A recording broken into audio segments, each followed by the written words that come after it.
ഇന്ന് തിങ്കളാഴ്ച ചെയ്തുകൊണ്ടിട്ടേ ഈ ഞായറാഴ്ചയൊക്കെ നാട്ടിൽ പോയ ആൾക്കാർ തിങ്കളാഴ്ച കയറി വരാനായിട്ട് ഉച്ചയ്ക്ക് കേൾക്കും. അതുകൊണ്ടിട്ട് തന്നെ എന്താണ് ഈ രാവിലത്തെ പലഹാരങ്ങൾ ചിലപ്പോഴൊക്കെ എനിക്ക് ബാക്കി വരാറുണ്ട് കേട്ടോ. അധികപ്പുറത്തൊന്നും വരാറില്ല. അതാ ഇതേപോലെ 2 കണയൊക്കെയാണ് ബാക്കി വരുന്നത്. അപ്പോൾ ഇന്ന് നമുക്ക് ബാക്കി വന്നേക്കണത് എന്താണെന്ന് അറിയാമോ? 2 കണ നെല്ലുത്തിരിയുടെ പുട്ടാണേ. അപ്പം ഞാൻ വിചാരിച്ചേ ഇത് ചേച്ചിക്കും അനിയത്തിക്കും കൊടുത്തു വിട്ടിട്ടുണ്ടെങ്കിൽ അവരത് വീട്ടിലേക്ക് കൊണ്ട് ഇഡ്ഡലിപ്പാത്രത്തിൽ പുട്ടുകണയിലൊക്കെ ആവിയേറ്റ് വരുമ്പോൾ പിന്നെ ആ പുട്ടുകൂടവും പിന്നെ ഇഡ്ഡലിപ്പാത്രമൊക്കെ കഴുകണ്ടേ, ഭയങ്കര മെനക്കെട്ട പണിയല്ലേ. ആ ഒരു കണം പുട്ടുകൊണ്ട് ഒന്നും ആകുകയില്ല. ഞാൻ വിചാരിച്ചു അവർക്ക് പോകുമ്പോൾ എന്തെങ്കിലും ഉണ്ടാക്കി കൊടുക്കാനോ, വേറെ ഒന്നുമല്ല കേട്ടോ. എന്തെങ്കിലും കടികളൊക്കെ നമ്മുടെ കടയിൽ ബാക്കി വന്നിട്ടുണ്ടെങ്കിൽ അവർ രണ്ടുപേരും കൊണ്ടുപോകും. പക്ഷെ ഇന്നൊന്നും ബാക്കി വന്നിട്ടില്ല. അപ്പോൾ ഞാൻ ഓർത്ത് ഇതും വെച്ചിട്ട് എന്തെങ്കിലും വൈകുന്നേരത്തെ ചായക്കടി ആക്കാമല്ലോ എന്ന് ഓർത്തിട്ടാ. അങ്ങനെ പുട്ടൊക്കെ ഞാൻ ഇതേപോലെ ഒന്ന് പൊടിച്ചെടുത്തിട്ടുണ്ട്. ഞാനിത് ഉണ്ടാക്കാൻ പോയപ്പോൾ തന്നെ ചേച്ചി പറഞ്ഞിട്ടാ, വേണ്ട സബീന, ഇനി ആ ഓയിലും വെളിച്ചെണ്ണയൊക്കെ കളയണ്ട, എണ്ണക്കൊക്കെ ഭയങ്കര വിലയാണ്. അപ്പം ഞാൻ പറഞ്ഞു പോയി ചേച്ചിയൊന്ന്, അതൊന്നും കുഴപ്പമില്ല എന്ന് പറഞ്ഞു. അങ്ങനെ നമ്മൾ ഉണ്ടാക്കിയാൽ അവർക്കും കൊടുത്തു വിടാമെന്ന് ഓർത്തിട്ടാണ്.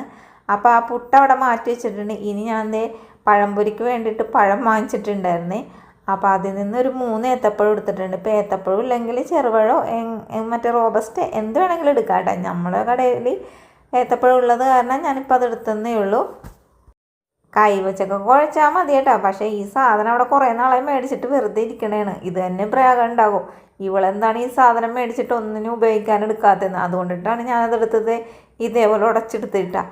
ഇനി ഇതിലേക്കില്ലേ ഞാൻ കുറച്ച് പഞ്ചസാര 2-3 ഏലക്കയും കൂടി പൊടിച്ചത് ഇട്ട് കൊടുത്ത്, പിന്നെ അനിയത്തി തേങ്ങ ഇടണ്ടാന്ന് അതിൽ നിന്ന് കുറച്ച് തേങ്ങയും വാരി ഇട്ട് കൊടുത്തിട്ടുണ്ട്.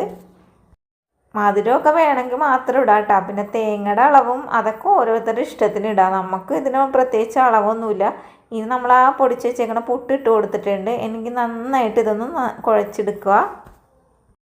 ഇതിൽ വെള്ളമൊന്നും വെച്ച് കുഴക്കേണ്ട ആവശ്യമില്ല കേട്ടോ. നമുക്ക് ആ പഴത്തിൻ്റെ ആ ഒരു വെള്ളമയം തന്നെ നമുക്ക് ഈ ഇതിൽ നന്നായിട്ട് കുഴക്കാൻ പറ്റും.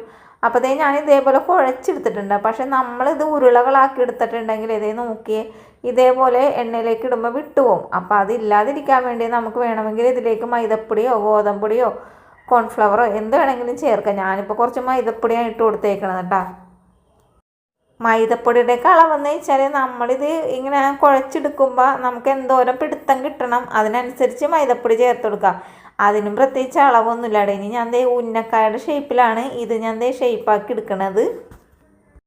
ഞാനിത് എണ്ണയിലേക്ക് ഇടാൻ പോയപ്പോൾ ചേച്ചി പറയണേ, സബീനെ ഇതെങ്ങനെ എണ്ണയിൽ ഇട്ടിട്ടുണ്ടെങ്കിൽ വിട്ടുപോകുമെന്ന് ചോദിച്ചപ്പോൾ ഞാൻ പറയില്ലേച്ച് മുറുക്കം കിട്ടാനല്ലേ നമ്മൾ മൈദപ്പൊടി ചേർത്തത്, അങ്ങനെയൊന്നും വിടൂലെന്ന് പറയും. അപ്പോൾ ഇത് ഉണ്ടാക്കിക്കൊണ്ടിരിക്കുന്ന സമയത്താണ് പച്ചാളത്തുള്ള ഒരു സബ്സ്ക്രൈബർ എൻ്റെ കടയിലേക്ക് വേണ്ടിയിട്ട് വന്നല്ല കേട്ടോ. അതിലേക്ക് കൂടി പോയപ്പോൾ എൻ്റെ കട കണ്ടപ്പോൾ അങ്ങനെ കയറി. പുള്ളിക്കാരൻ എന്തെങ്കിലും കഴിക്കാനുണ്ടാവുമെന്ന് വിചാരിച്ചാൽ കയറിയത്. ഒരു പഴംപൊരി എന്തോ ഒരു 2 കടിയും കണ്ടായിരുന്നുള്ളൂ. അപ്പോൾ അത് കഴിച്ച്.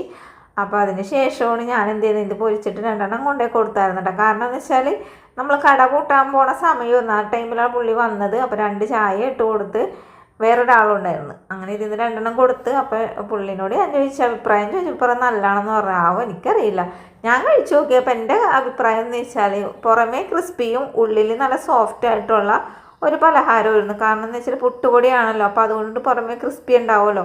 നല്ല ടേസ്റ്റ് ഉണ്ടായിരുന്നു. എനിക്ക് തോന്നിയത് നല്ല ടേസ്റ്റാണ്. പുള്ളി നല്ലതെന്ന് പറഞ്ഞിട്ടുണ്ട്. ഇത്രയുള്ള കേട്ടോ നമ്മുടെ പുട്ട് കൊണ്ടിട്ടുള്ള സ്നാക്സ്. അപ്പോൾ വീട്ടിൽ രാവിലെ പുട്ടൊക്കെ ഉണ്ടാക്കിയിട്ട് ബാക്കി വന്നെയാണെങ്കിൽ എപ്പോഴെപ്പോഴും പുട്ട് വെച്ചിട്ട് നമ്മൾ പുട്ട് മസാലയൊക്കെ ഉണ്ടാക്കും. പക്ഷെ അങ്ങനെയല്ല, ഇടയ്ക്ക് ഇങ്ങനെ മധുരമൊക്കെ കൊടുക്കാമല്ലോ. അപ്പോൾ വൈകുന്നേരത്തേക്ക് നമ്മൾ ഇതേപോലെ ഉണ്ടാക്കി നോക്കിക്കോ. നല്ല ടേസ്റ്റുള്ള ഒരു സ്നാക്സാണിത്. വീഡിയോ ഇഷ്ടമായാൽ എല്ലാവരോടും ഞാൻ എപ്പോഴും പറയണ പോലെ കേട്ടോ, ഒന്ന് ചാനൽ സപ്പോർട്ട് ചെയ്യാനും ലൈക്ക് ചെയ്യാനും ഷെയർ ചെയ്യാനും ഒന്നും മറക്കാതിട്ട് കൂട്ടുകാരെ. നാളെ നല്ലൊരു വീഡിയോ ആയിട്ട് ഓടിയെത്താം. Thank you.